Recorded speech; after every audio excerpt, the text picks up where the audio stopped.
aquest micro? Home, endevina. Ah, sí, ja ho sé. Oh, benvinguts, passeu, No, David, de les tristors...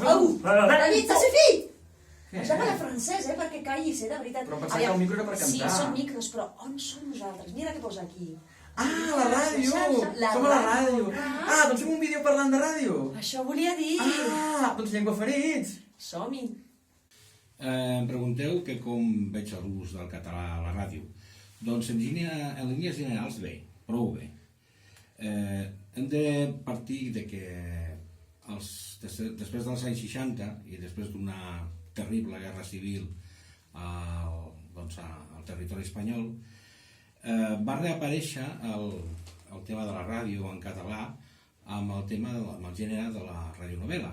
I gràcies a això, potser, el català ha tornat a ressorgir a la ràdio, perquè als primers anys dels 80 i dels 90 doncs va haver un boom d'emissores, sobretot locals, amb una programació molt forta en català.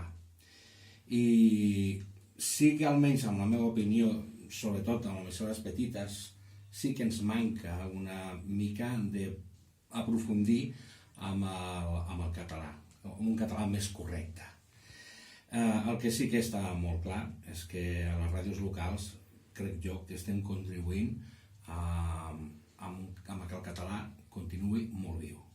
Hola, Llengüaferits. Soc Toni Bravo, el conductor del programa Rubí al dia, de Ràdio Rubí, de 10 a 12, de dilluns a divendres. És un programa que comença a les 8 del matí, amb informació local i després amb la tertúlia, i de 10 a 12 doncs, tenim seccions.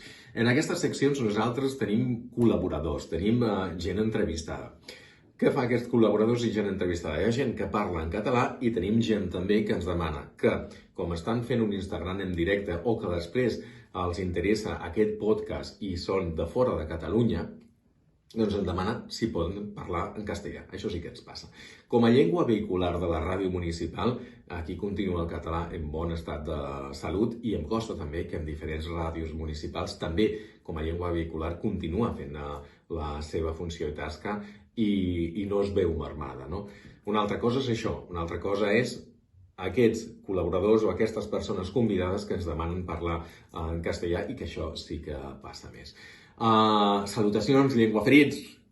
Oh, molt professionals. Ashley, que interessant. el Toni, el Lluís Miquel, I tant. dos discursos sobre el català, relacionats amb la ràdio. Oh, és que quina gent més professional, oi que sí? És el que volíem saber una miqueta, I com tant. està la salut del català, no?